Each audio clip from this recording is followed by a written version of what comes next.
No YouTube também. Pode ver pelo YouTube. Abraço.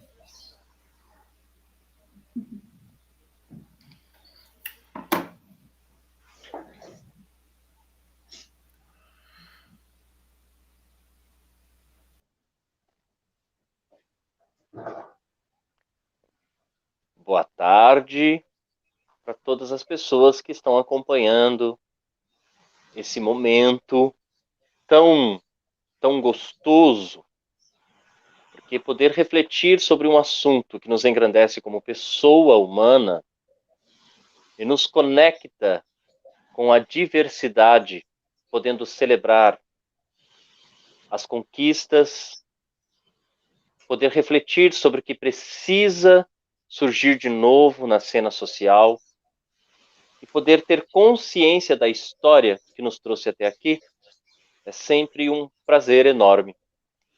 E esse Diálogos à Distância é um projeto que eu acredito que vai enriquecer a todos que se dispuseram a contribuir. Obrigado a todos que estão participando nesse momento.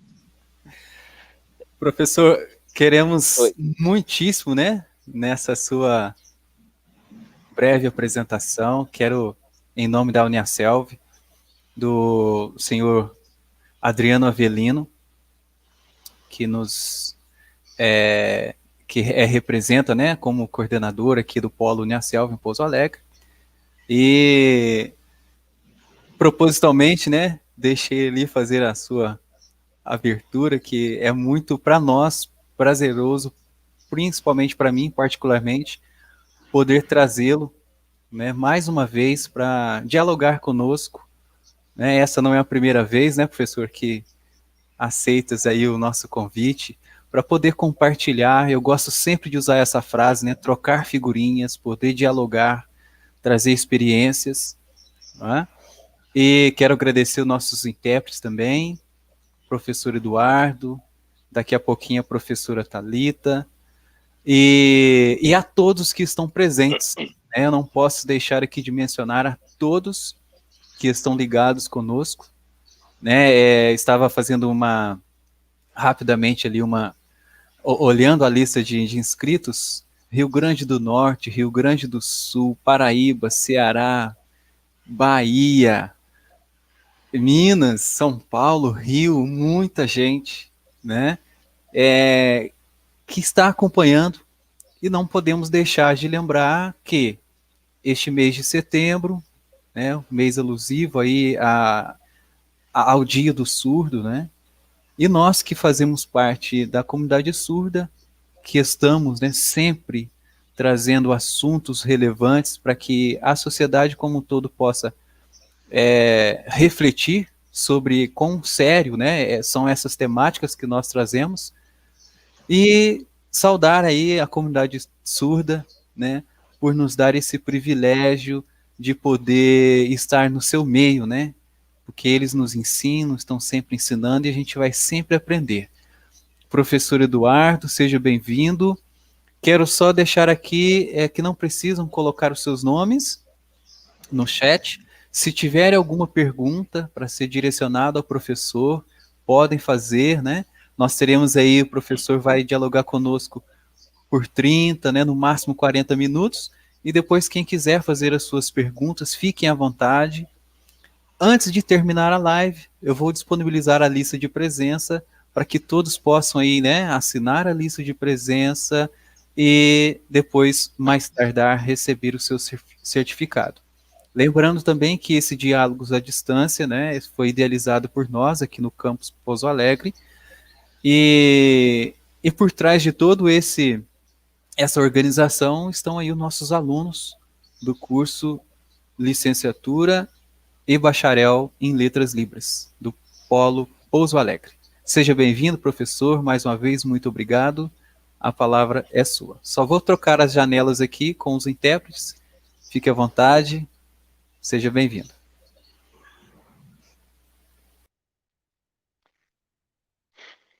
Muito obrigado. Então, Obrigado, Reginaldo, por esse acolhimento carinhoso.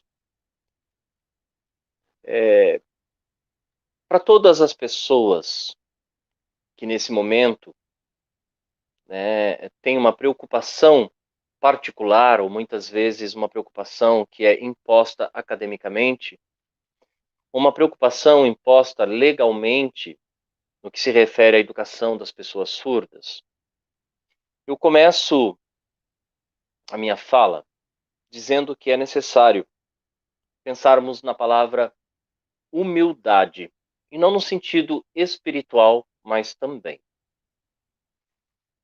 Quando nós pensamos, né, nessa palavra em sentido espiritual, eu faço uma referência a uma construção da sociologia que entende o espírito como a memória do tempo que se encarna. O que significa isso? Tudo que foi construído ao longo da história e que compreende a nossa memória vai estar presente na nossa subjetividade. Quando eu falo sobre o exercício da humildade nesse momento, é que nós temos academicamente uma série de leituras sobre a pessoa surda. Entre essas leituras, nós vamos encontrar aí uma série de literatura, né, que tem o seu alicerce naquilo que disse a medicina. Por que eu falo que é necessário um exercício de humildade? Porque muito do que nós vamos pensar sobre a pessoa surda tem como base essa memória construída. Prioritariamente, a partir de um poder político ouvinte e a partir de uma literatura médica. Então, esse espírito encarnado, essa memória histórica que está presente entre nós, merece uma reflexão para que a gente possa recontar essa história, ou melhor, reescrever essa história a partir daquilo que a pessoa surda fala sobre ela.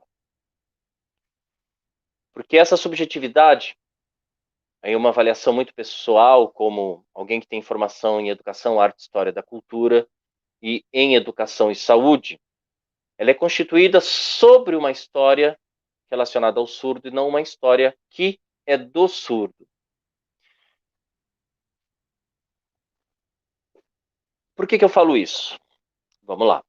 Um dos temas a serem abordados são os mitos referentes à pessoa surda ou à comunidade surda. Eu faço parte de um movimento de professores pesquisadores que luta, celebra, convive e defende, né, a despatologização da condição humana. Existe algo que me preocupa bastante, eu tenho dialogado com pessoas surdas sobre a naturalização da surdez como parte constituinte da identidade surda. Surdez é uma marca que nasce da concepção do déficit, que entre tantas outras coisas diz somente essa palavra, que a pessoa tem um déficit auditivo e que ela preserva ou não um resquício sonoro. Que a pessoa, inclusive, pode ser submetida ou não a toda a tecnologia denominada assistiva para reparar o seu corpo ou para corrigir o seu corpo ou para melhorar a sua audição. Então, se nós pensamos em um processo educacional, e se nós pensarmos em toda a luta acadêmica promovida pela socioantropologia, que pensa a pessoa surda como identidade, talvez, porque eu não quero esgotar o assunto, eu quero construir com vocês, talvez identidade surda seja incompatível ou antagônica à concepção de surdez. A concepção de surdez parte de um princípio de marca corporal que define, né, a patologia marcada pelo sintoma. Já a identidade surda coloca a pessoa na sociedade como um cidadão que tem direitos linguísticos, direitos humanos, e entre esses direitos, o do aprendizado e do desenvolvimento pleno. Então, se eu penso na concepção de identidade, por que é interessante saber qual é o grau de surdez? Independente do grau de surdez, como identificado pela medicina, essa pessoa terá o direito de aprender, de se expressar e de construir cultura de linguagem por meio da língua brasileira de sinais. Então, em primeiro momento, eu gostaria muito de desconstruir ou propor essa desconstrução de que surdez compreende ou é um dos elementos que compõem a identidade surda. Não, surdez é uma marca patológica. A identidade surda, ela se constrói a partir das reivindicações, das manifestações e da luta da comunidade surda, compreendida por surdos e ouvintes, que trabalham a partir dessa produção. O seu sujeito fundante, o seu sujeito de ação são as pessoas surdas. Uma outra questão que eu acredito ser significativo da gente pensar é a afirmativa, inclusive em muitas universidades, e aí eu peço que nós, com muita delicadeza, possamos repensar essa questão. É quando se aborda a história da língua brasileira de sinais. E se afirma que muito da origem da língua brasileira de sinais tem como base, como estrutura fundante, a língua de sinais francesa. A gente tem que entender que quando o INIS é inaugurado, quando ele é estruturado, quando os primeiros professores para surdos chegam ao Brasil, o Brasil vive também a La Belle Époque, onde era interessante politicamente dizer que essa ligação com a Europa, especificamente com a França, trazia prestígio para os brasileiros. Entre esses, as pessoas surdas, que na época consideradas pessoas com surdez. Então existe todo um aparato político que vai construir a história da língua brasileira de sinais, trazendo esse discurso ideológico e político, mas que ao mesmo tempo que constrói um discurso e uma história, apaga outro discurso e outra história, que são dos surdos brasileiros, que já sinalizavam e cujos sinais se misturaram com o da língua francesa de sinais e também se misturaram com de tantas outras línguas. Eu costumo fazer uma relação para entender esse processo, como se deu o ensino de língua portuguesa no Brasil e a partir do quê? Porque a mesma história foi aplicada à língua brasileira de sinais. O Brasil falava, até o século XIX, o Nhengatu e o Porto Crioulo.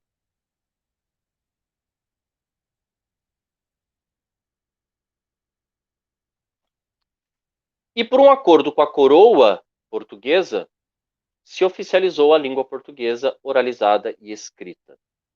E tudo aquilo que a população havia construído em nível de cultura foi negado politicamente. A escola não considerava a linguagem do povo como digna de exaltação ou de exposição pública, né?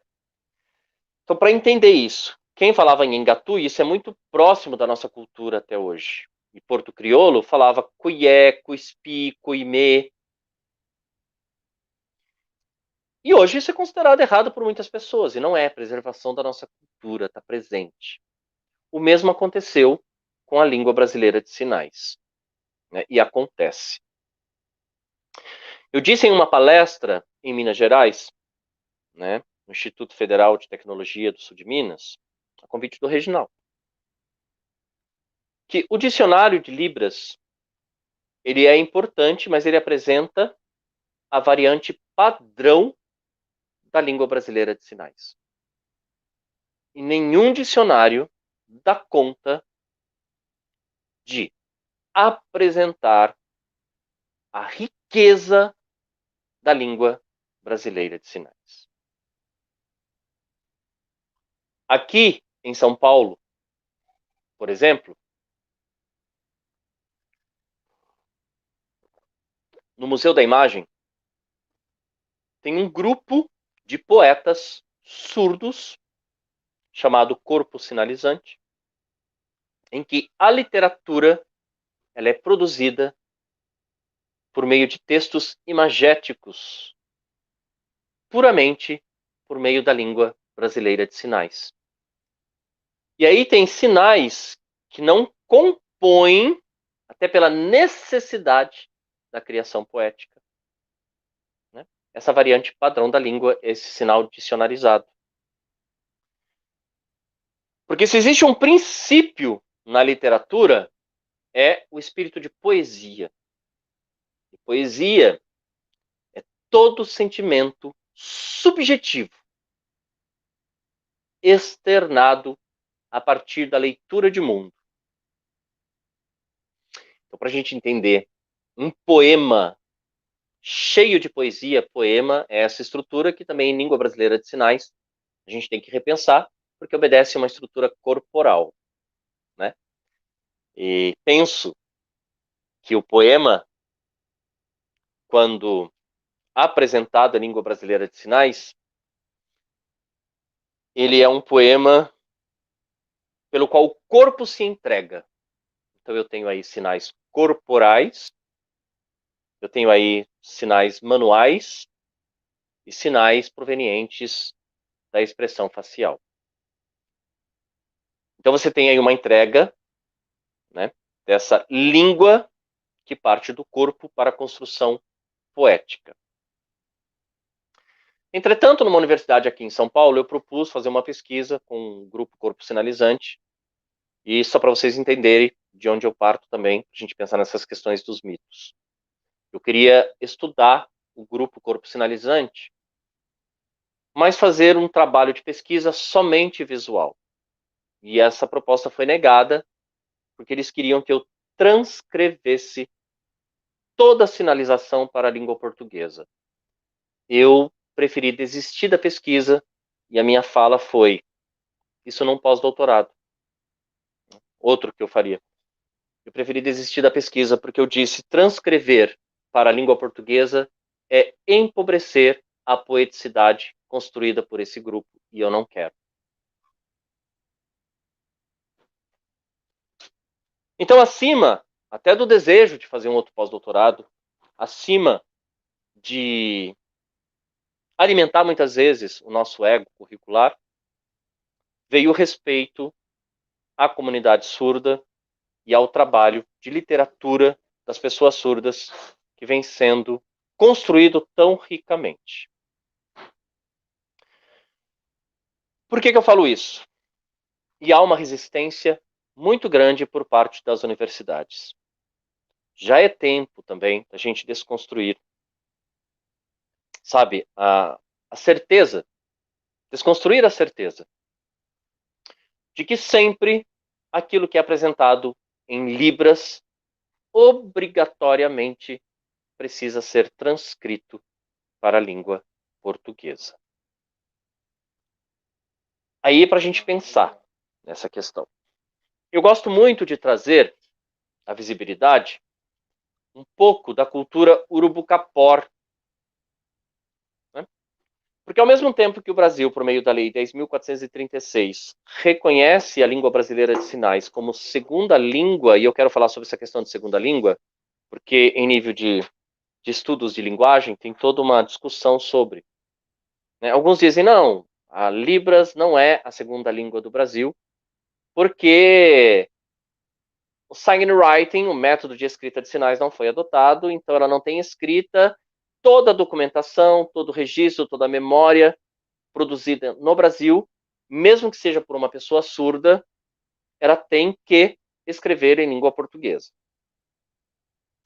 Eu não concordo. E também não concordo que a Libras seja a segunda língua. A Libras foi a segunda língua a ser oficializada. Mas a Libras é uma língua nacional. Não existe uma hierarquia entre língua portuguesa e língua brasileira de sinais. Se nós, que trabalhamos com a educação de surdos, se nós nos propomos a pesquisar a comunidade surda de uma forma muito humilde, porque a sinalização como voz do surdo tem que prevalecer a de qualquer pesquisador ouvinte. Mas se nós que nos propomos a fazer isso, né, não entendermos ou dermos espaço para uma hierarquia da linguagem, nós vamos estar praticando o ouvintismo, acreditando que não fazemos parte dele. Então, se nós criticamos tanto quando estudamos academicamente, né, as práticas ouvintistas que foram aplicadas nas escolas especiais, nesse momento em que o Brasil, São Paulo, Minas Gerais, Paraíba, Pernambuco, Rio Grande do Sul, Acre, Amazonas, qualquer estado do Brasil, fala sobre ampliação e necessidade da escola bilíngue para a pessoa surda, a gente também tem que começar, né, a pensar que uma hierarquia da linguagem é incompatível com esse projeto.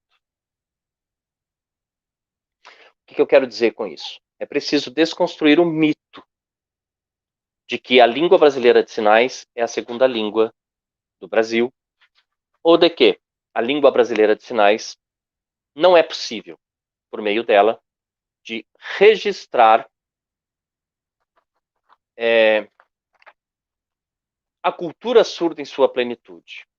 O que nós temos que romper, principalmente academicamente, é esse velho modelo de que só se registra o que se escreve, ou então alterar a concepção de que escrita só se compõe a partir do elemento gráfico. Ora, se eu produzo um texto por meio da imagem, e isso constrói a minha memória, e se isso fica arquivado, eu tenho aí um respeito e compreensão da necessidade de semelhança entre as línguas. E a própria comunidade surda poderá registrar a sua história, sem interferência de outra. Deixa eu ler aqui uma pergunta trazida pela Vânia. Então, posso considerar inadequado dizer que a Lei Brasileira de Sinais é uma mistura de língua francesa? Houve influência por causa de... Está escrito aqui? Aí a outra pergunta. Ela perguntou Tá. se houve influência por causa da... Ah, tá. Então, há uma influência da língua francesa de sinais. Claro que há. A grande questão é a gente entender que a história ela não é pura. E a política também não, tampouco a ciência. Né? Existe um mito de que a ciência ela sempre é imparcial. Não é verdade. Se vocês observarem o meu discurso, ele tem uma parcialidade, né? E aquilo que me é conferido em nível de formação acadêmica, como alguém que pode se posicionar na sociedade, tem uma parcialidade a favor e da comunidade surda. O que é significativo a gente entender é que o registro histórico feito em relação à comunidade surda tem um conteúdo muito forte daquilo que disse a clínica. Quando eu falo clínica, eu não estou me referindo aos médicos. Clínica é um território de poder saber que prescreve o outro a partir das suas convicções. Então você vai perceber que o surdo, em primeiro momento, ele é construído como sujeito na sociedade, mas como alguém que possui uma patologia, uma deficiência orgânica, sistematizada por uma série de prescrições médicas que o colocam na sociedade como alguém deficiente, né? E a deficiência, ela provoca um perigo de entendimento. Porque quando eu elenco esse sujeito como deficiente, isso significa, em termos médicos, que ele tem um déficit. E o déficit leva esse ser humano a ser entendido, e eu sei que essa palavra é forte, mas historicamente ela é registrada, ele traz a marca da anormalidade. Então, para entender, a França também foi pioneira nos estudos de cura dos males do ouvido. Não só a escola francesa vem com força para o ensino daquilo que era chamado de linguagem de sinais, mas também todos os seus preceitos, os seus conceitos são trazidos, inclusive o clínico. O fundamento catequético da escola francesa também é um outro item bastante forte. Então, se quando eu começo a entender isso, eu começo a perceber que em pleno século XXI, quando a gente pega, por exemplo, as referências bibliográficas ou algumas publicações que falam sobre educação da pessoa surda, ainda se encontra como título a surdez. Tão forte é a prescrição médica sobre a pessoa surda. Tem até um livro que eu escrevi, baseado em um artigo que eu já havia publicado, e esse livro nasceu da necessidade de provocar uma reflexão, né? Quem inventou a surdez? Quando você vai buscar a raiz dessa questão, é o discurso clínico.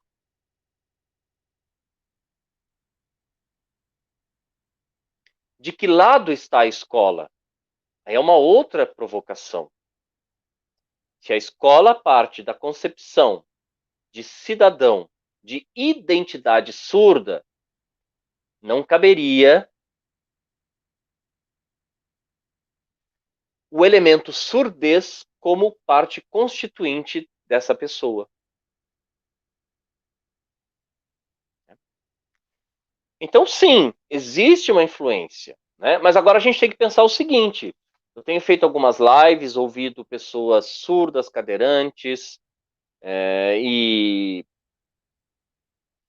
a lei brasileira, a lei é para ser interpretada, né? Só que a lei que fala sobre a pessoa surda teve pouquíssima participação de pessoa surda.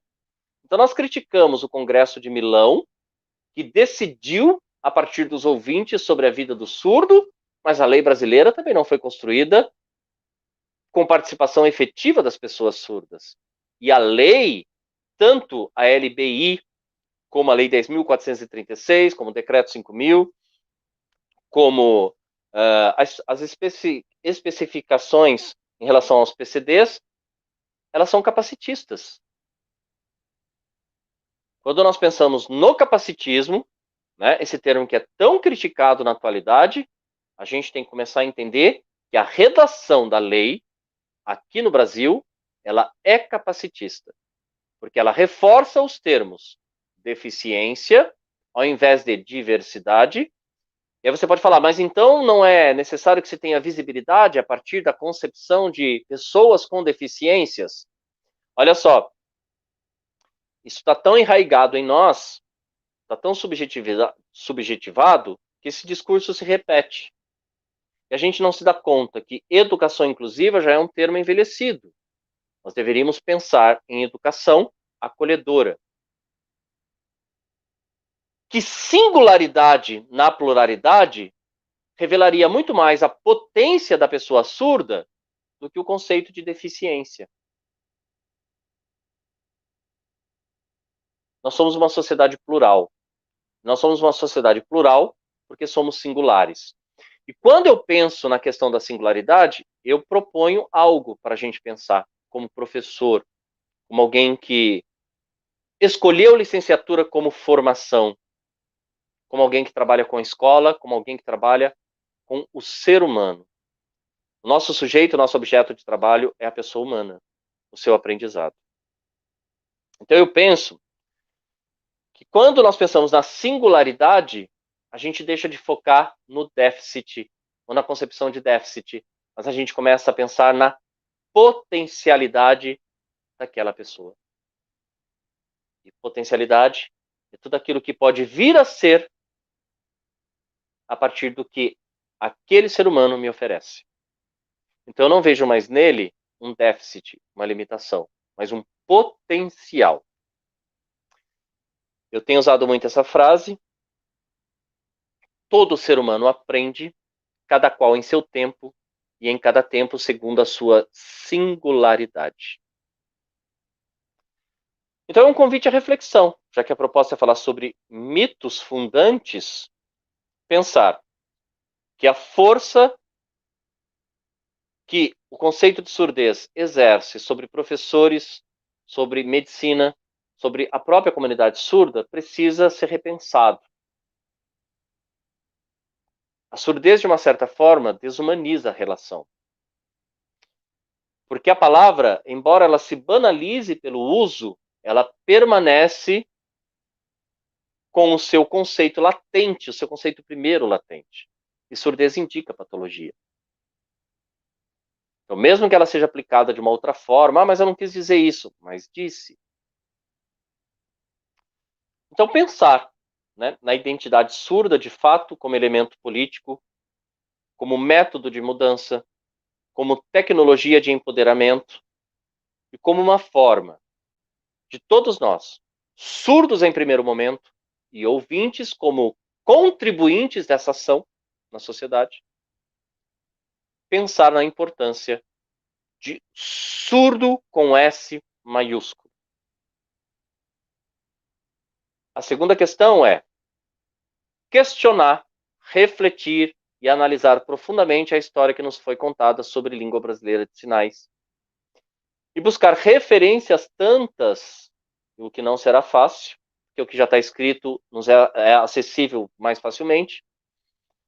Mas como foi, de fato, a sinalização dessas pessoas surdas? Antes dessa escolarização, esses sinais já haviam.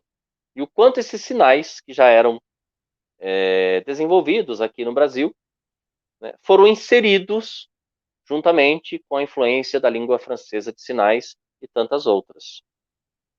A gente também pode pensar, né, que a língua evolui com o tempo, ela é mutável e imutável. E a imutabilidade da língua de sinais necessita, sim, do registro visual daquilo que é sinalizado. Quando a universidade ela rejeita essa possibilidade e pede a transcrição, ela mantém aquilo que se considera a riqueza de memória da língua portuguesa escrita e nega a riqueza de memória da língua sinalizada, puramente sinalizada. Então, é possível construir uma memória, uma história, a partir da língua sinalizada? Claro que é. Vamos produzir textos por meio de imagem. O conceito de texto, ele é amplo. Nós praticamos um reducionismo epistemológico. Então, romper com esse mito de que tudo que o surdo produz necessariamente precisa ser transcrito para a língua portuguesa. E aí a gente começa a enriquecer esse universo acadêmico, romper com essa barreira.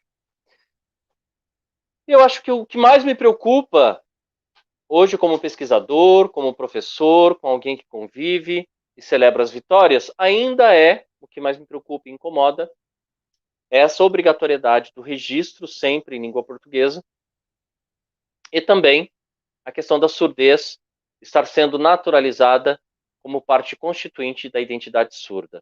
Eu agradeço, acho que deu os 30 minutos, me coloco à disposição para perguntas, e aí do Reginaldo também.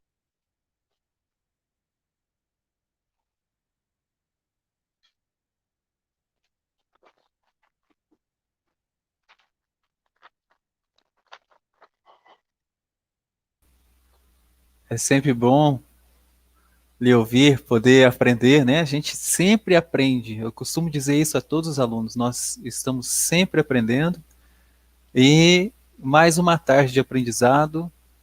Isso é para nós muito enriquecedor. Tem aqui muitos comentários, né? Nossos alunos, profissionais que a gente já conhece, né? Falando que a Josiane disse, né? O professor arrasa muito, fico encantado também. Suas obras nos levam para uma reflexão profunda, diferente de tudo que já vi. Quero, né? Assim, com muito orgulho aqui, apresentar algumas das obras do professor, né? Tem aqui, olha. Tem aqui João, o Peão e a Menina Manu, a Princesa dos Olhos de Jabuticaba. É uma literatura do professor Eduardo. Depois tem aqui Arte, Educação. Tá? Ensaio sobre Educação. Tem outros que não estão aqui comigo, né? A gente está na outra sala. E esse foi, acho que foi um dos penúltimos, né? O que todo pedagogo precisa saber sobre Libras. Esta aqui é a segunda edição. Tenho com muito carinho aqui guardado, autografado pelo professor. Né? A gente não perde essa oportunidade. E vou deixar aqui o e-mail do professor para quem quiser fazer contato. Com certeza o professor, assim, sempre acessível, está sempre à disposição para enriquecer o nosso currículo, para trazer para nós colocações pertinentes, relevantes à nossa formação, né, que a gente não para de aprender. O professor respondeu a pergunta da Vânia anteriormente, onde ela pergunta, né, que ela pode então considerar inadequada dizer que a língua de sinais brasileira é uma mistura da língua francesa, tendo em vista que os surdos brasileiros sinalizavam. Teve alguma influência por causa de Rouet, professor? Então, é isso que eu acho importante deixar claro. Isso não é uma inverdade. Não está errado falar isso. A grande questão, para a gente pensar, é o empobrecimento em nível de construção de uma memória, quando essa afirmação ela vai se repetindo, sem a gente pensar, né, que houve uma mistura.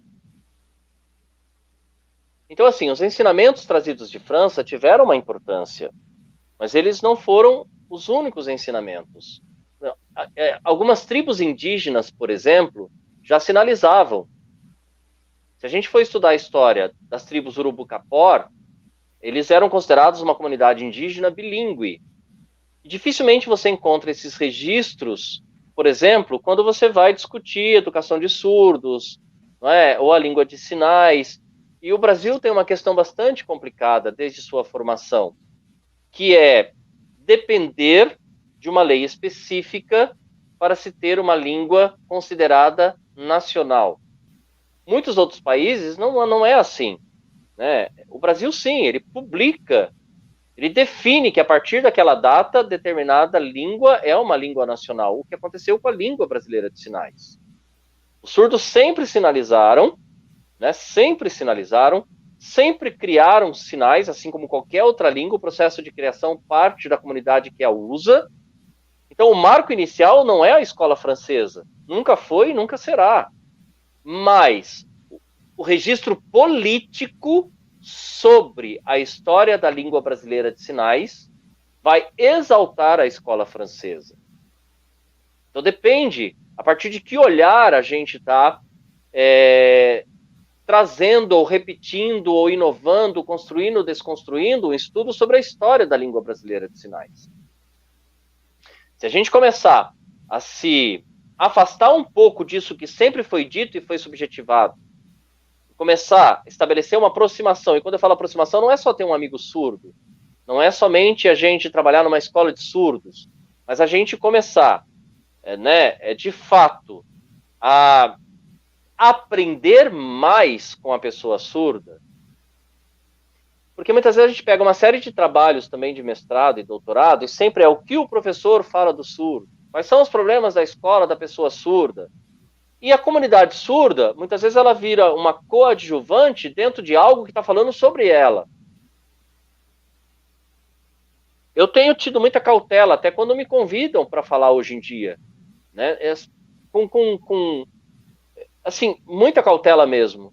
E estou tentando sempre trazer a voz daquilo que as próprias pessoas surdas me falam, mesmo que isso contrarie uma convicção minha. Porque por mais que eu tenha um estudo histórico, político, econômico sobre essa questão da identidade surda, a minha voz não pode estar acima de quem vive isso no corpo e na pele. É muito comum, né, professor? As pessoas, de modo geral, né, as pessoas com deficiência, para nós, como o professor disse, nós nunca saberemos, né, mesmo que a gente presencie, né, as ações, assim, horríveis para todas as pessoas com deficiência, mesmo que nós presenciamos, nós nunca vamos sentir o que eles sentem, né? Por serem preconceituados, excluídos, a gente nunca vai sentir aquilo realmente que eles sentem. Isso é porque a experiência humana, ela é singular. Por isso que eu proponho a gente começar a pensar na singularidade, né? A experiência humana, ela é singular. E a existência, ela traz consigo a dor de ser o que é e a celebração e a felicidade de ser o que é. Quando eu me realizo como pessoa humana na sociedade, eu posso pensar nesse conceito de felicidade. Quando eu me frustro como ser humano na sociedade, eu posso pensar na dor. E muitas vezes eu percebo que para muitas pessoas surdas é frustrante, né, ter que lutar, por exemplo, para conseguir, às vezes por mandado judicial, a presença de um intérprete de Libras para ela ter conhecimento dentro de uma universidade. Ou para ela poder defender um mestrado e um doutorado fazendo uso de um texto imagético. Eu costumo dizer assim, sabe, há tempos atrás, alguns colegas criticavam o termo surdo-mudo. E aí eu fiquei pensando nisso. Politicamente, não há sinal mais significativo, enquanto manifestação de luta, do que surdo-mudo. Por quê? Porque o surdo não é mudo, mas politicamente, em pleno século XXI, ele continua sendo emudecido.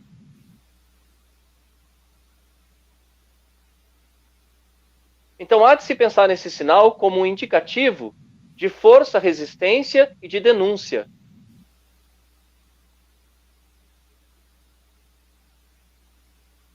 A Adriana Silva perguntou: as escolas estariam preparadas a serem bilíngues? Adriana, elas podem estar se preparando em nível de equipamentos, tecnologia, o que é necessário, mas eu faço uma crítica principalmente aqui na cidade de São Paulo.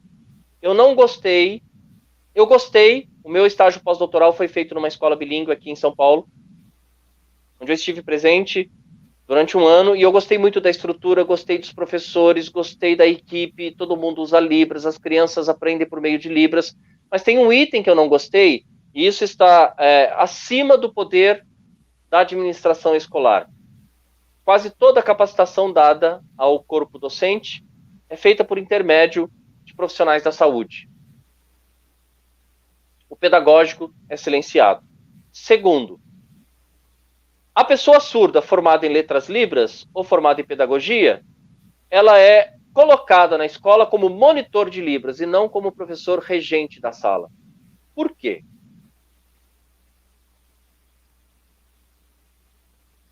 Porque uma pessoa graduada, surda, não é o professor regente da sala. Essa é uma crítica que eu faço. Então, assim, o ouvitismo, que nós tanto criticamos no meio acadêmico, ele, de forma sutil, se mantém ativo, promovendo, como disse o Elias, um amigo aqui, professor, que foi meu aluno, no curso de História numa universidade aqui em São Paulo, e hoje é professor da Universidade Federal, aqui de São Paulo, né, uma sutil segregação, mas está presente.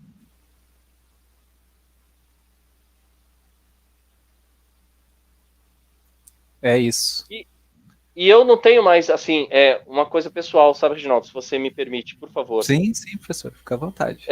Eu tenho pensado muito nessas questões, porque sobre a história da língua brasileira de sinais, a gente tem uma literatura muito rica já, para a gente poder estudar, desconstruir, construir, concordar, discordar, sobre a comunidade surda, sobre escolas bilíngues, escolas inclusivas, salas especiais, mas muitas vezes a gente também esquece de provocar a comunidade ou provocar os professores que trabalham com a comunidade, nós pesquisadores, para a dimensão política e econômica que envolve a comunidade surda. E se isso também não for alterado nessas dimensões, talvez nós não tenhamos grandes mudanças, mesmo academicamente. Né? Existe aquilo que a gente chama de epistemicídio, como já pensado anteriormente por Florestan Fernandes, também da pessoa surda. O que ela produz, o que ela faz, muitas vezes a academia desconsidera. Então, ou você se encaixa, ou eu não te quero. E não pode ser assim.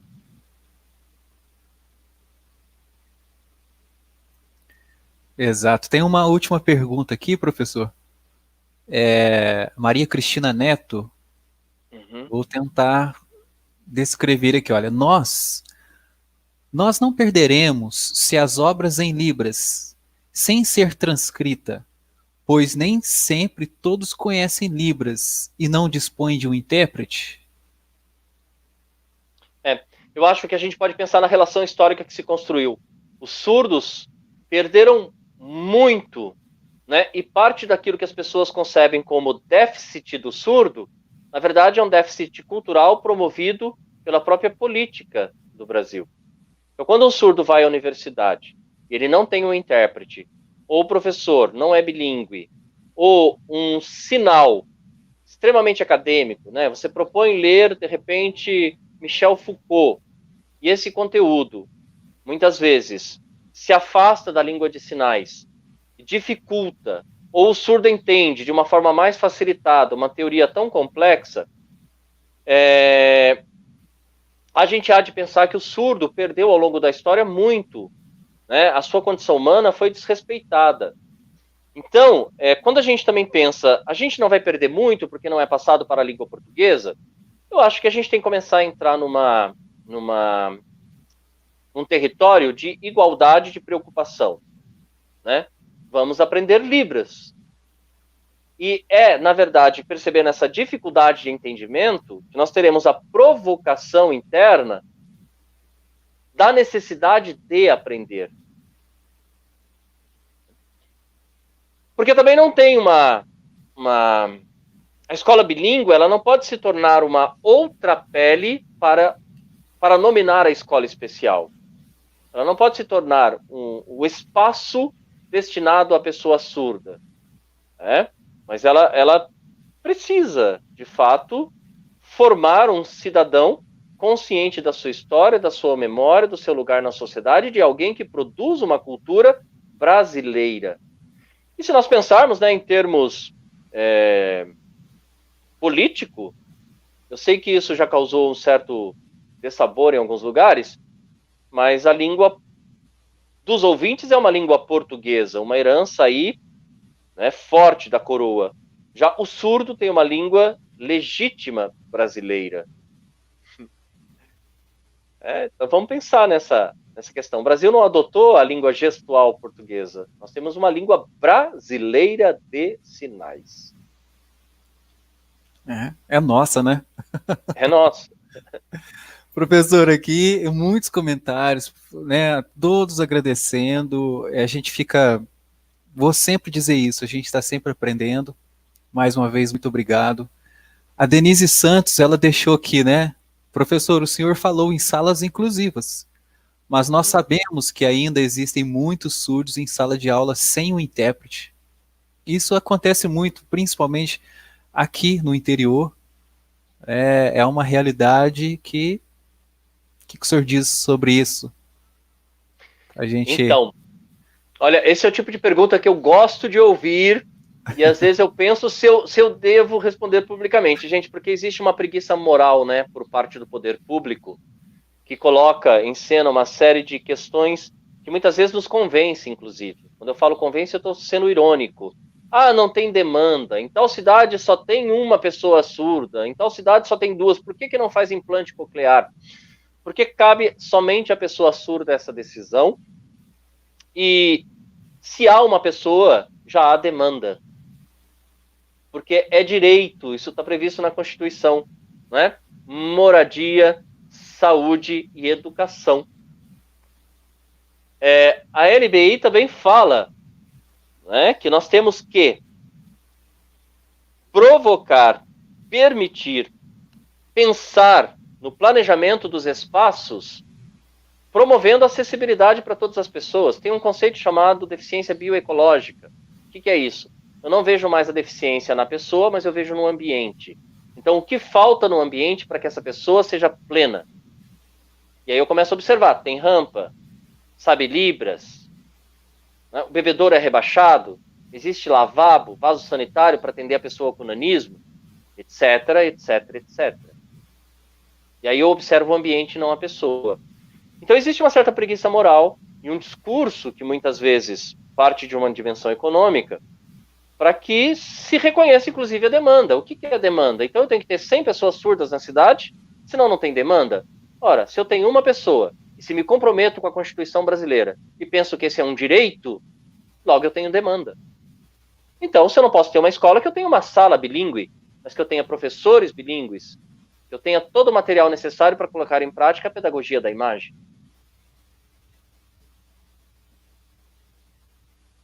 É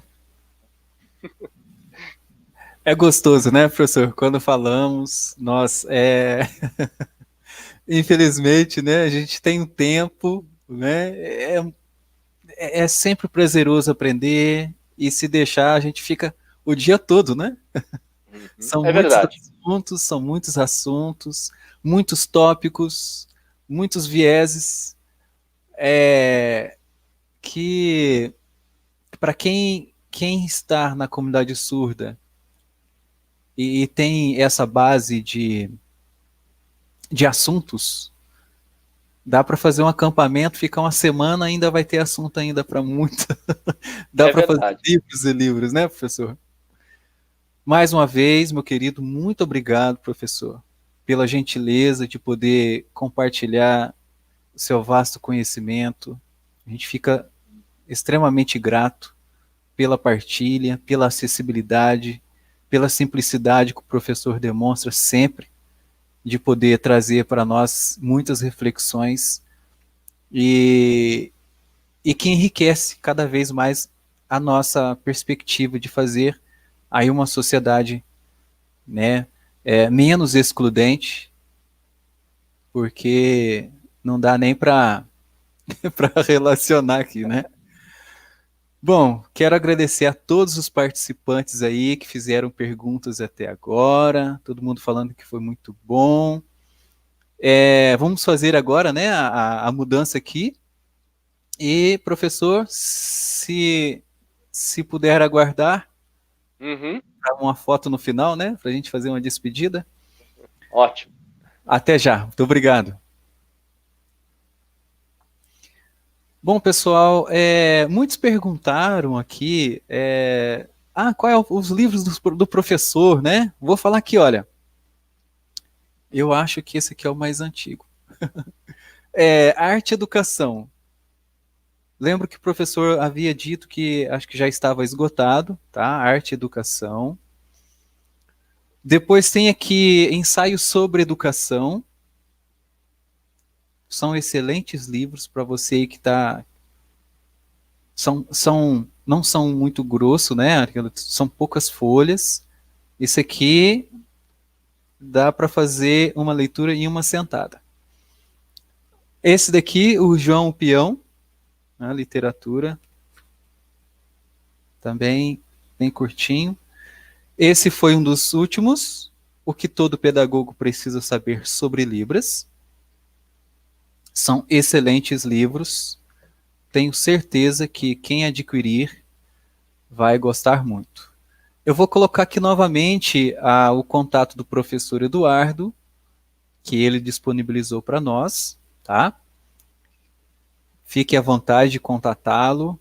Com certeza irão aí ser bem recebidos, né, pelo e-mail, e fazer perguntas a ele também com respeito aos livros, né, às literaturas.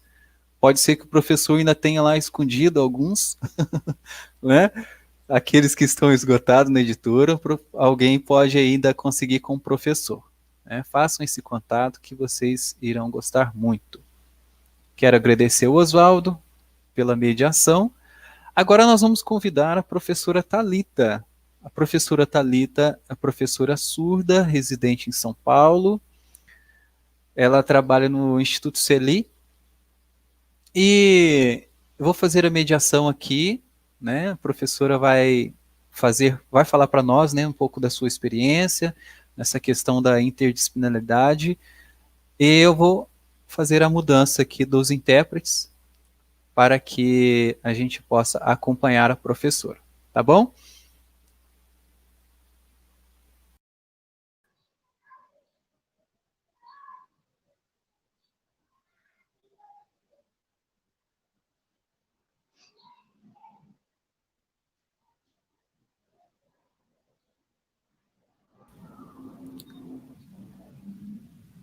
Bom, acho que a internet dela deu um pique lá. Enquanto isso, eu vou adiantando algumas coisas aqui. Bom, para quem ainda não assinou a lista de presença, alguns perguntaram, já perdi a lista de presença. Não. Antes do final, eu vou disponibilizar até para que vocês acompanhem mesmo, né, a live e usufruam, né, deste momento que nós estamos proporcionando a todos. Então eu vou disponibilizar a lista de presença para que vocês assinem, né, virtualmente, e mais tarde vocês irão receber os seus certificados, né? Muitos perguntaram, eu ainda não recebi os certificados da primeira live. Bom, como vocês sabem, embora o número de profissionais dentro do polo tenha reduzido por conta do isolamento social, o trabalho para alguns aumenta, né? A demanda aumenta. Então são muitas questões que um polo presencial ele despende para atendimento e não somente a emissão de certificado das lives, tá bom? Então tenha um pouquinho de paciência, todos irão receber os seus certificados, né?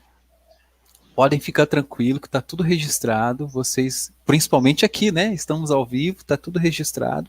Vocês irão receber os seus certificados conforme o e-mail que vocês disponibilizaram para nós, tá bom? Então, ainda que demore um pouquinho, né? Tenha paciência, já se passaram aí, olha, 9 meses, né? 6 meses de pandemia, oh meu Deus. Então, não vamos pensar em coisas ruins, né? Vamos pensar em coisas boas, aí aprender com os professores, né? Que o tempo passa quando pensamos em coisas boas, lemos boas literaturas e estamos próximos, né, a pessoas que pensam, estudam assim como nós. A professora Thalita voltou agora. eu saio de cena para que ela possa entrar. Boa tarde, professora Thalita, seja bem-vinda.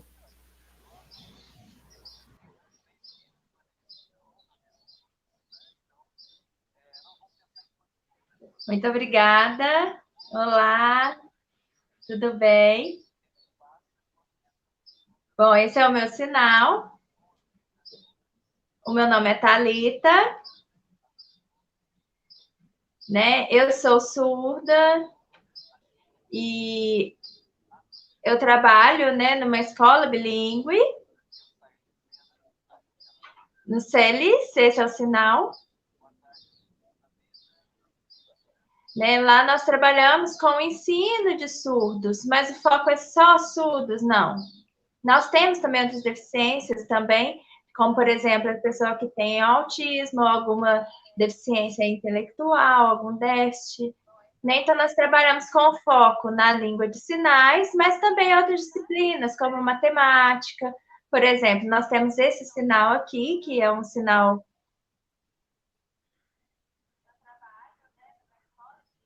Desculpa.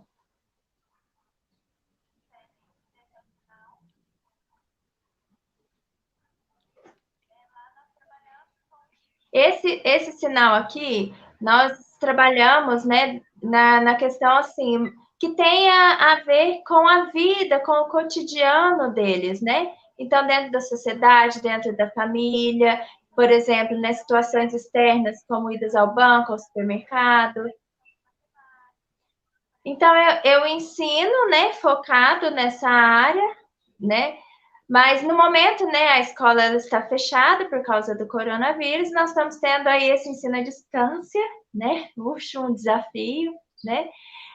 Algumas famílias não sabem Libras, né? Só mesmo a pessoa surda em casa, então há essa barreira da comunicação. Então a estratégia é o quê? Está realizando algumas lives, vídeos em Libras, algumas atividades à distância. E como que tem acontecido essa comunicação com a família, né? Nós chamamos, né? Nós explicamos, né, como que vai ser o trabalho, para que eles entendam claramente como realizar as atividades junto com aquela pessoa surda, né? Então, por que eu escolhi esse trabalho, né? Eu me formei em pedagogia, mas também realizando pesquisas na área de estudos surdos, né? Então, eu continuo estudando, né, sobre isso e tenho um foco agora também relacionado à questão da inclusão escolar, né? Falta surdos que tenham esse olhar para as escolas inclusivas também, surdos que queiram atuar nessas escolas e não só com foco em escolas bilíngues, né? Que é importante que se busque estratégias para o ensino daquele surdo que está nessa modalidade de ensino, né? E de escola inclusiva. Né? Então, são modalidades de ensino, estruturas de ensino que são diferentes, né? Então, baseado na minha experiência, né? Por exemplo, antes, quando eu me formei, né? Eu me formei instrutora na FENEIS, e eu trabalhava com ouvintes, com ensino para ouvintes. Depois, né, eu fiz a faculdade de pedagogia, também continuei o ensino para pessoas ouvintes. E aí eu já estava um bom tempo, né, trabalhando ali. Bom, e aí então um grande desafio, né, agora essa 2020, né, eu tive de começar a atuar com surdos. Eu pensei assim, meu Deus, vai ser fácil para mim, né?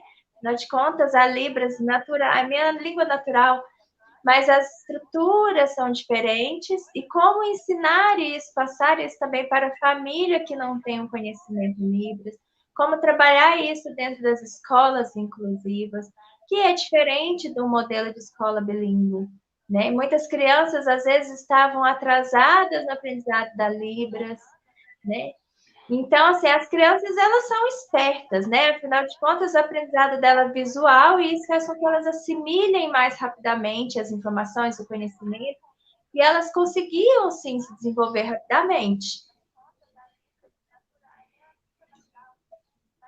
Né? Então, Mas seria só isso?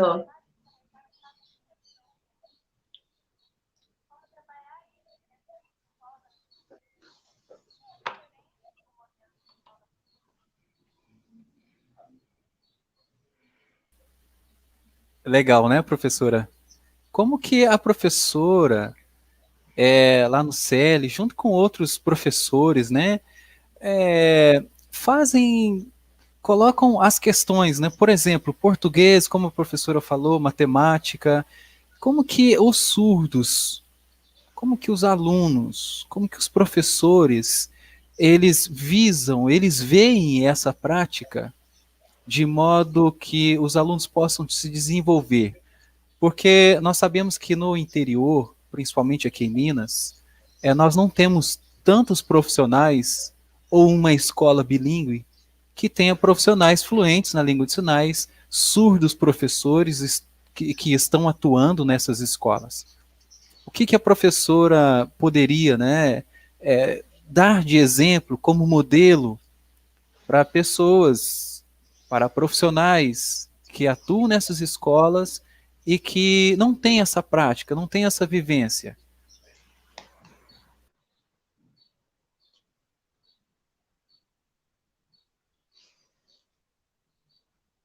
Bom, eu sei que realmente, né, no nosso país nós sabemos que há poucas escolas bilíngues e não, há poucos surdos considerando a quantidade de ouvintes que nós temos.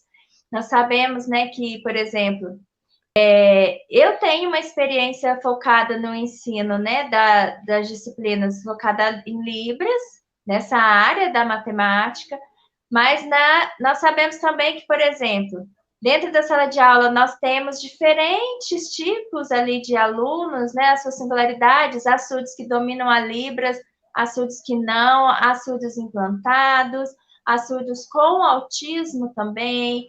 Então, dentro daquela sala de aula ali, é preciso buscar estratégias de ensino que contemple todas essas diversidades, essas diferenças, né? Então, eu não posso focar apenas na língua de sinais e contemplar um número menor de alunos. Eu preciso interagir todos eles, né? Então, eu preciso estar olhando para a necessidade e singularidade de cada um e buscando estratégias para eles. Então, por exemplo, eu me utilizo da língua de sinais, eu estou ali sinalizando alguns, né, que têm alguma outra deficiência associada também, eles às vezes têm um conhecimento diferente, né, o menor da Libras, mas quando eu vou sinalizando para eles, né, eu vejo ali a forma como cada um está ali, o seu nível de aprendizado, e eu sinalizo, eles me respondem, e ali eu vou vendo o jeito e o tipo de cada um, nós vamos trocando e aprendendo juntos ali, para que haja, busque ter, né, uma homogeneidade nesse sentido, na questão do aprendizado, né? Então, é importante buscar estratégias para isso, né? Por exemplo, nessa área da matemática é um pouco difícil, né? Se a gente pegar um pouco da história, né, atrás e no decorrer dos anos, né?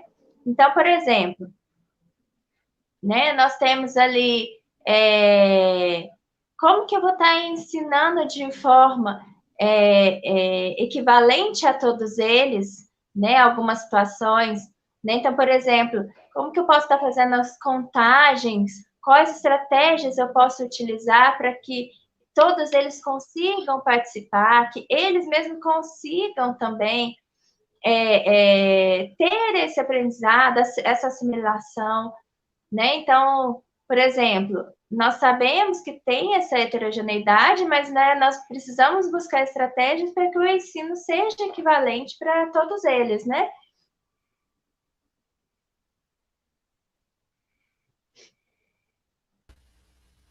Certo, professora.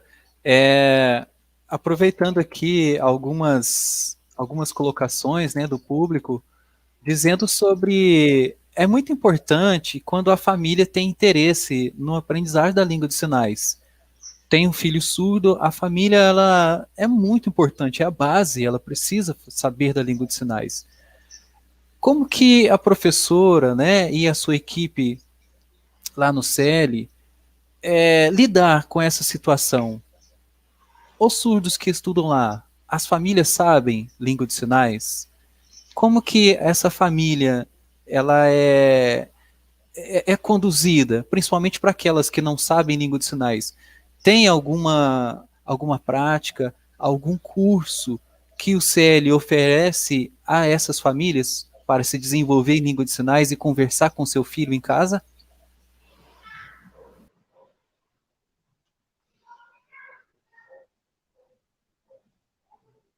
Bom, como que acontece esse tipo de orientação? Depende muito da família, né? Nós precisamos olhar para a história de cada família, principalmente a história daquela criança, como foi o período do nascimento dela, quais foram as orientações médicas, inclusive, que ela recebeu. Muitas vezes ela não recebeu orientação nenhuma sobre língua de sinais, né? A escola também, qual é o tipo de escola que ela frequenta e qual tipo de orientação a escola deu àquela família, se há uma aceitação daquela pessoa surda ou não, se compreende-se sobre a pessoa surda ou não. Então, nós precisamos conhecer cada família, né, para apresentar para ela a língua de sinais como uma possibilidade de comunicação, mostrar para ela que dentro de casa é possível que se use poucos sinais para que a criança se comunique, o que ela tem vontade, o que ela quer expressar, né? Então, e mostrar que a língua de sinais pode sim, né, trazer um grande desenvolvimento para aquela criança.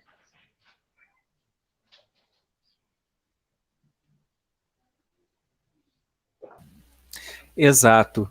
É interessante, né? A gente vai colocando aqui as nossas, fazendo essas intervenções e o pessoal participando, né? É claro que em outros cursos, né, quando nós participamos, a maioria da família do surdo não sabe. Isso é fato no Brasil, né? Ou em outros países, há famílias que não sabem a língua de sinais, não aprende e às vezes não parece se interessar pela língua de sinais. Aí a norma disse o seguinte: temos que lembrar que muitas famílias elas não têm instrução, né, são analfabetas. E nós não podemos exigir muito das famílias porque eles têm a dificuldade como as nossas. Somos professores e analfabetos na língua de sinais. O que a professora Thalita acha sobre isso, né? Embora existam famílias sem instrução, seria isto um empecilho para não aprender a língua de sinais e assim ter uma comunicação básica com seu filho?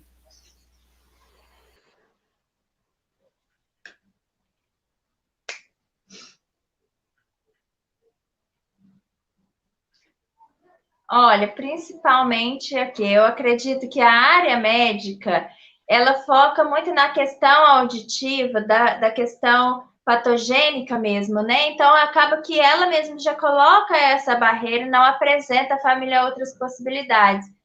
Então, realmente falta muita informação, que poderia, né, aproveitar-se das mídias, da televisão, falta informação nas escolas, né? Então, assim, nós já temos uma regulamentação, uma legislação nacional, mas é importante também que se coloque mais informações com relação às orientações da língua de sinais, porque ela é uma forma mesmo é uma língua, uma forma de se expressar. Então, poderia se aproveitar das redes sociais para se influenciar as famílias a apresentar pelo menos, aprender pelo menos o básico, compreender que a criança, desde o nascimento, ao se descobrir que ela é surda, ao se procurar um médico, né, que a orientação não seja só a questão do implante, mas que também há a possibilidade, que tem possibilidade sim de fazer um tratamento fonoaudiológico, que tem possibilidade do implante, mas que tem a possibilidade da língua de sinais também, porque foca-se só na reabilitação auditiva e não se vê outras possibilidades. Tem um comentário, né, uma pergunta aqui da professora Sabrina, é intérprete também, né, foi nossa aluna. Sabrina, um abraço para você. Não posso esquecer aqui de mandar um abraço para a Marlene, que ela pediu. Tá perguntando aqui, olha, professora Thalita, você já percebeu ou percebe alguma grande dificuldade que interfere no seu trabalho de pedagoga e professora surda?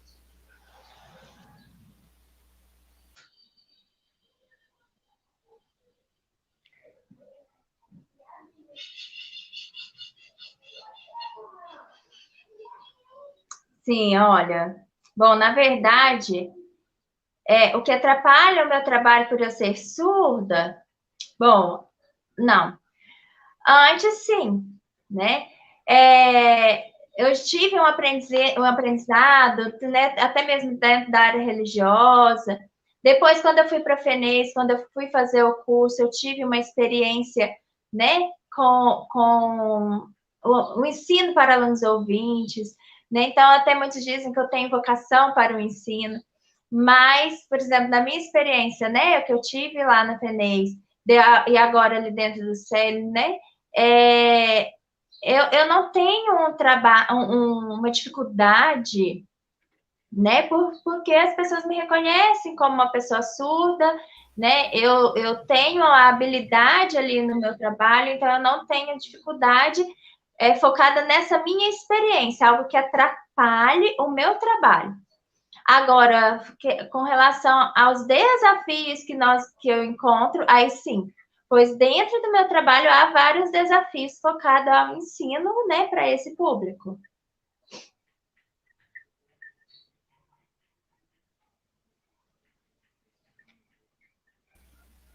E uma pergunta, né, assim, baseada em todos os... Tá me ouvindo, Kathleen? Tá? Quando, né, nós sabemos que a Libras foi reconhecida em 2002 como meio de comunicação legal, como bem frisou aí o professor, né? E nesse período, até 2018, embora muitas pessoas conhecessem a língua de sinais, tivesse aí muitos de nós profissionais iniciamos ali fazendo Prolibras, Letras Libras, fazendo muito mais cursos, né, nesse período. Em 2019, teve uma maior visibilidade da língua de sinais por conta da apresentação da primeira-dama, né, o discurso oficial em língua de sinais. Como que foi para a professora ver, né, que demorou esse tempo todo para que mais pessoas pudessem se interessar pela língua de sinais, né? Claro que lá em 2002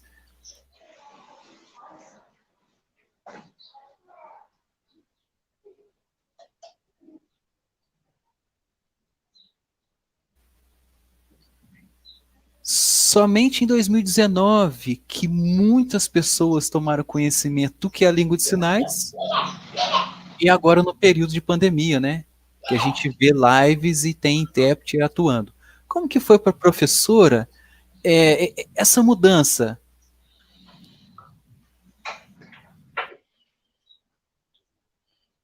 Olha, eu vou falar, né, como eu me senti com relação a isso, né, na verdade, né?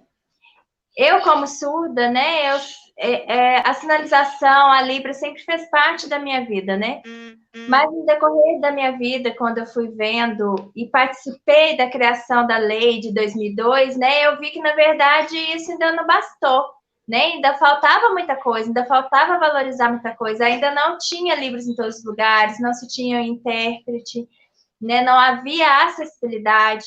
Então, assim, com o decorrer do tempo, as coisas foram melhorando, a língua de sinais, mas ainda faltava-se o intérprete nas faculdades, nas universidades, né? Por exemplo, o surdo fazia a inscrição, mesmo a instituição sabendo que ia receber um aluno surdo, o intérprete não era inserido ali no início do ano letivo, demorava-se muito para que ele começasse o trabalho e nisso o aluno ficava ali prejudicado, né? Então, ele precisava ficar ali perguntando para tentar entender o que estava acontecendo.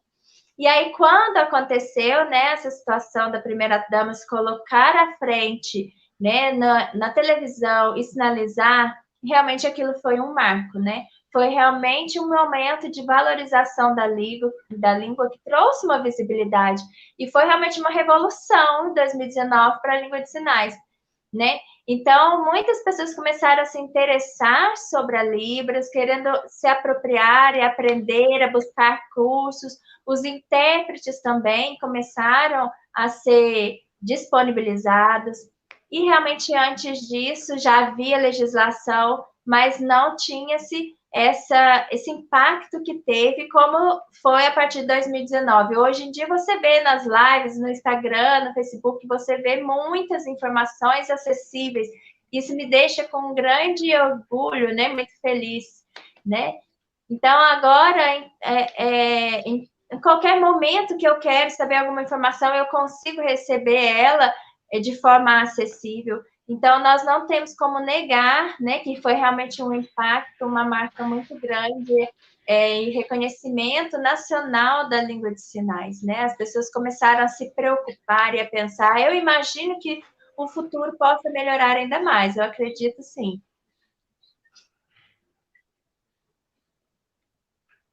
Ah, tá me ouvindo? Bom, para nós finalizarmos, né,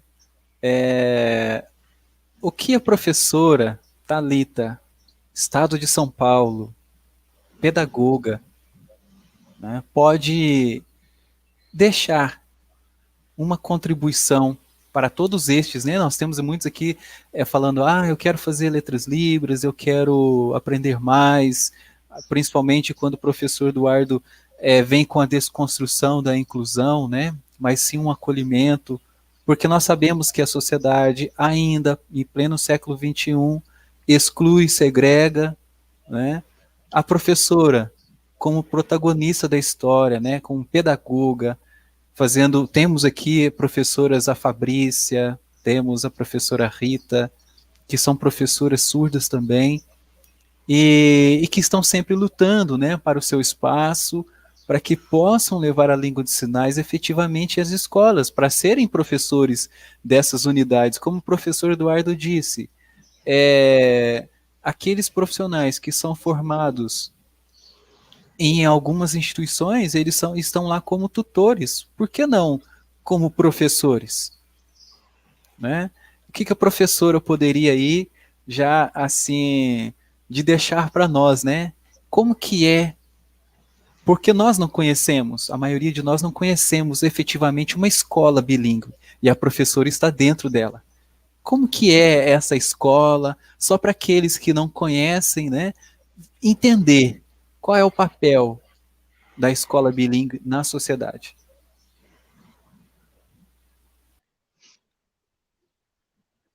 Nossa, bom. Por que eu escolhi, né, por exemplo, a área da pedagogia? Eu não escolhi a letras libras, mas eu escolhi a área da pedagogia, né? Porque eu queria realmente me adentrar nesse mundo, nessa questão da histórica da educação dos surdos, né? De estar trabalhando especificamente focando nessa área. Eu não queria simplesmente trabalhar numa escola bilíngue, né? Eu queria me tornar uma pesquisadora que trabalhasse na área da educação, porque eu vejo que há, sim, uma falta de informação, até mesmo na questão da formação dos profissionais, em especiais os surdos, né? Nós temos poucos. Estudar sobre essa questão do letramento, da alfabetização, né? E não há surdos estudando, né, sobre essa área, né? Então, é importante que tenha também. Como acontece o letramento e alfabetização dentro da comunidade surda, né, desse público? Então, assim, agora que eu me formei, né, na área da pedagogia, é claro que não acabou os meus estudos, né? Eu ainda estou começando a trilhar o meu caminho, a manter contato com outras pessoas, para que a gente possa estar construindo outras coisas, contato com a prefeitura, para a gente saber o melhor caminho de ensino aqui para a nossa cidade, né? Então, na verdade, assim, eu não pretendo parar, né? Eu fico pensando, né, em fazer uma pós, no CELI tem, né, uma área de estudos também relacionada a isso, com vários temas, com várias vertentes, né? Então, eu também, né, como convidada a atuar em escola bilíngue, né? Mas antes eu trabalhava muito com oficinas de matemática, então, por exemplo, eu tenho uma experiência nisso, né? Então, estou começando, né, a minha formação, né? Não parei, nós não podemos parar, né? Na verdade, nós precisamos estar sempre buscando por conhecimento, gradativamente, né? Não podemos desanimar com os obstáculos, né? Então, seja qual for a área, se você quer fazer um curso de letras livres, vá, busque, né? Busque contato, profissionais, informações, a compartilhar, né? É muito importante, né? Seja qual a área que você escolher, né? Que você se dedique.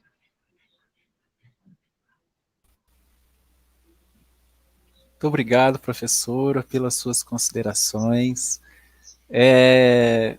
Tem aqui a professora Josiane, né, mencionou que ela não lhe conhecia, né? Ela diz aqui, olha, já disseram que a professora é muito simpática, né? Professora Thalita, não a conhecia, que bacana poder conhecer um pouco do seu trabalho, das suas lutas. E mais um comentário acima disse que, com certeza, os seus desafios devem ser enormes, porque nós sabemos que dentro da educação, os professores, eles têm que ser considerados ali como mágicos, né? Tem que dar conta de tudo, com muita pressão, com muita burocracia, com muito tradicionalismo, né? Pouco dinamismo. Nós sabemos que isso existe, infelizmente, nas nossas escolas atuais. São poucas escolas que têm esse acolhimento, têm um olhar para o sujeito surdo como uma pessoa de potencialidade, né? E com certeza a professora tem esses desafios também, né? Embora sendo professora da escola bilíngue, a professora já sentiu algum desafio, alguma barreira em uma metodologia, em uma didática que a professora foi aplicar? Foi barrada em algum momento? Conte para nós.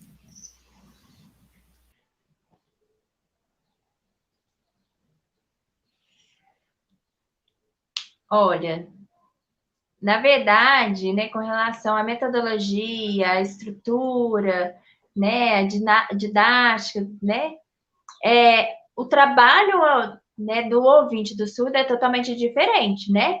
O ouvinte, ele tem uma contextualização ali histórica e o surdo, né, também tem a sua contextualização e por isso é sim desafiador, né? Então, como conseguir conciliar as duas, né? Por exemplo, às vezes o ouvinte ele até sabe Libras, mas a forma como ele trabalha, como ele cria a sua metodologia, sua didática, é diferente para o surdo. A forma como ele vê, ou se utiliza de estratégias metodológicas, né, são diferentes de um professor ouvinte, de professor surdo, de como que ele vai estruturar aquilo. Né? Então, a gente precisa estar considerando a cultura, a história daquela pessoa, né, daquele profissional, né, quais as adaptações e estratégias necessárias para que realmente consiga se trabalhar conjuntamente, né?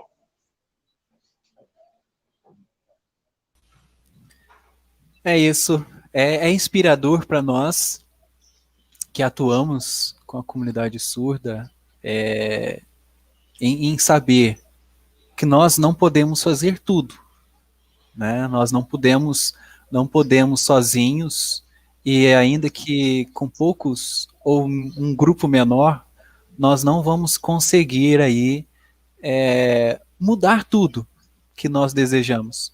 E um comentário que foi feito aqui é que, infelizmente, devido à pandemia, né, estamos aí nesse caos, né, mundial da pandemia, mas por outro lado, a língua de sinais ganhou um status. A comunidade surda está sendo vista As pessoas estão vendo que existe uma língua de sinais no Brasil, que existem professores que atuam com a língua de sinais, né? E, infelizmente, graças a esse período, né, terrível, nós temos aí uma visibilidade da língua de sinais. E sejam todos bem-vindos à língua de sinais, sejam todos bem-vindos à comunidade surda. Quero agradecer mais uma vez, professora Thalita, pela simplicidade. Nos conhecemos, né, por rede social, eu ainda não a conheço presencialmente. É muito gostoso para vocês que estão nos assistindo, que ainda não tem contato com a comunidade surda, não tenha medo, né? Faça parte dela. Se achegue, né? Tem que ser assim. Nós estamos aprendendo todos os dias. Então, quando você tem contato com surdo, professores ouvintes que também estão na luta, estão querendo fazer a diferença, nós aprendemos muito. Vou colocar o professor Eduardo aqui para algumas considerações. Mais uma vez, nós da Uniaselv agradecemos, professores, pelos seus excelentes apontamentos, experiência de escola, experiência de estudo. Queria aí deixar aberto, professor. Nós temos aí mais uns 10 minutos para fazer as suas considerações, alguma coisa que tenha ficado aí, né, no tempo para trás, se o professor quiser. Nós temos... Acho que a Thalita quer falar, né, alguma coisa.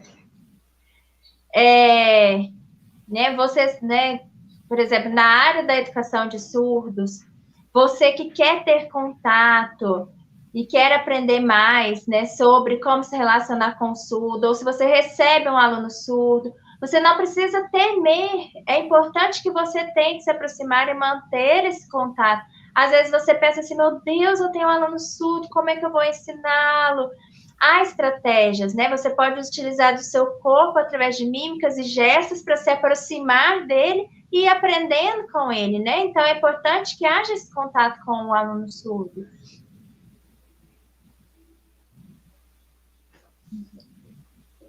Reginaldo, eu só tenho a agradecer esse momento de compartilhamento, de aprendizado.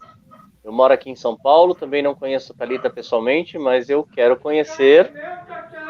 E obrigado, Thalita, pela generosidade de compartilhar do seu trabalho e que nós possamos juntos, né, estarmos aí cobrando do poder público, dos prefeitos, dos governadores, um trabalho efetivo junto à comunidade surda, sobretudo o trabalho de escuta da comunidade surda para entender quais são suas reais necessidades humanas. Porque eu também já tenho desconstruído o conceito de necessidades especiais. Para mim isso é ultrapassado, gente. As necessidades são humanas. E a partir disso, se melhorar como pessoa. Então, eu como ouvinte, alguém que vivo atento à comunidade surda e aos amigos surdos, aos alunos surdos, só tenho a agradecer e que possamos, né, a partir dessa tarde, nos colocarmos aí numa posição de aprendizado sempre. Então, olha, obrigado para todos. E se você me permite, Reginaldo, quem quiser visitar meu site, www.eduardocg.com, e no Instagram vocês me acham por @EduardoCG18. É isso. Obrigado. Coloquei aqui, olha, eduardocg.com, né, professor? Isso. Muito obrigado. Quero aproveitar os dois professores. O Oswaldo, não sei se ele está online aqui, parece que a internet caiu. Dizer que para todos, né, para todos, que no próximo dia 26, como eu não posso deixar de fazer, né, chega o Oswaldo aí, olha. Desde quando eu mergulhei nesse mundo de silêncio, mas que faz barulho, conforme diz Deleuze e Guattari, né, a inclusão menor, mesmo que a mídia não mostre, nós estamos fazendo barulho. né? A gente está se movimentando. Então, setembro é um mês muito significativo para a comunidade surda, nós sabemos disso. É um mês especial para todos nós que fazemos parte da comunidade surda e não podemos deixar de falar aqui que no dia 26, no sábado, às 14 horas, nós vamos trazer um tema também bastante provocativo e serão aí 4 professores surdos, né? O negro surdo na contemporaneidade, relatos de experiências e inexclusão social.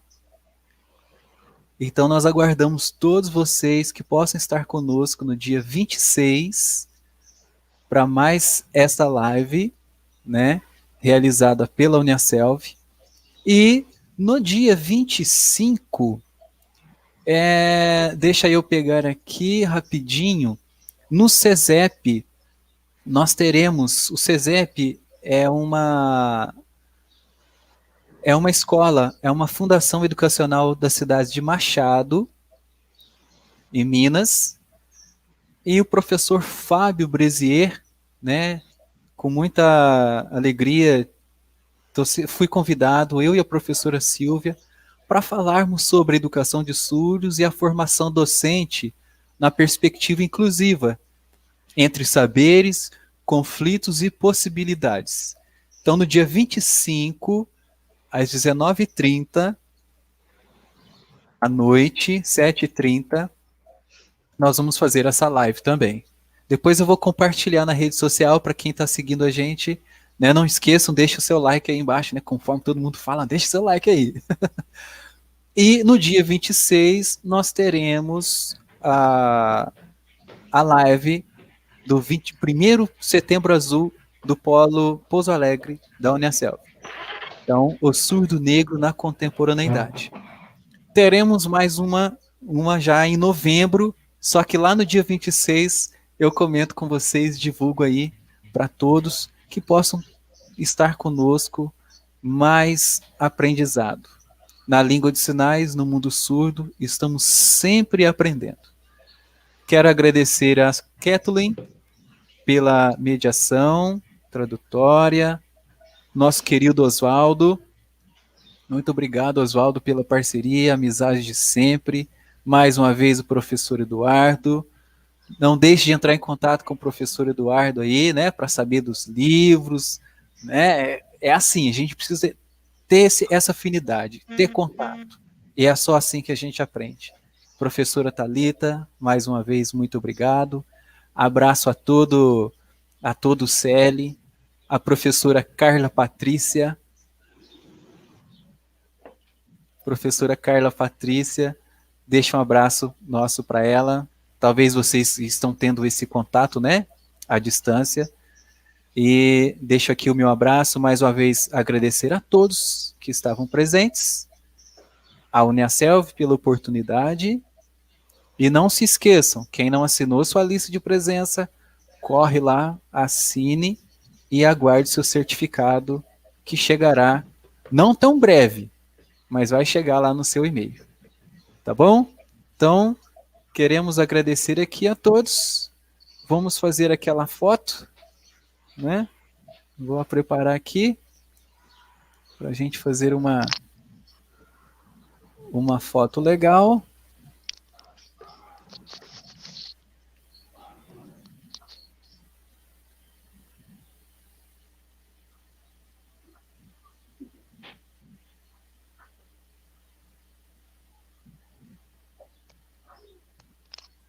Aí.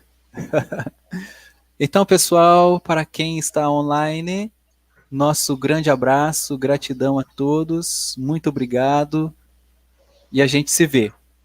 Tchau, tchau. Fiquem com Deus. Cuidem-se.